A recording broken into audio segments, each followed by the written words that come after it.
Hi అండి, ముందుగా అందరికైతే నాగుల చవితి శుభాకాంక్షలు. Thanks for watching. నన్ను ఇలాగే సపోర్ట్ చేయండి.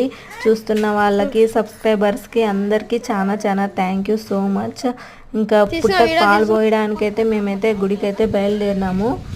గుడి దగ్గరికి పోయి అమ్మవారికి నైవేద్యం పెట్టి టెంకాయ అయితే కొట్టి పుట్ట దగ్గరికి అయితే వచ్చినాము.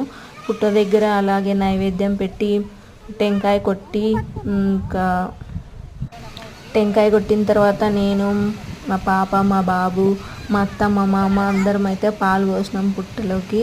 చాలామంది పాలు అయితే ఇప్పుడు పోస్తారు నాగుల చవితికి. మళ్ళీ తర్వాత కార్తీక మాసాల్లో వచ్చే నాగుల చవితి రోజు కూడా చాలామంది అయితే పాలు పోస్తారు. కానీ మేమైతే ఇప్పుడే పోస్తాము. మేము బొట్టు పెట్టుకుంటుంటే మా బాబు చూడండి ఎంత బాగా నాకు మా అత్తకు బొట్టు పెడుతున్నాడు పుట్టది తీసుకొని. ఇంకా తర్వాత ప్రసాదం అయితే అంతా కలిపి చుట్టుపక్కల ఎవరైనా ఉంటారు కదా, అలాంటి వాళ్ళకైతే ప్రసాదం అయితే కొంచెం కొంచెం అయితే పెడతామన్నమాట. తర్వాత పుట్టతో మా పుట్ట ఇక్కడే పాలు పోసింది మేము. అంతే ఈ వీడియో. ఇంకా మీరు కూడా కొంచెం ప్రసాదం తీసుకోండి నా సబ్స్క్రైబర్స్.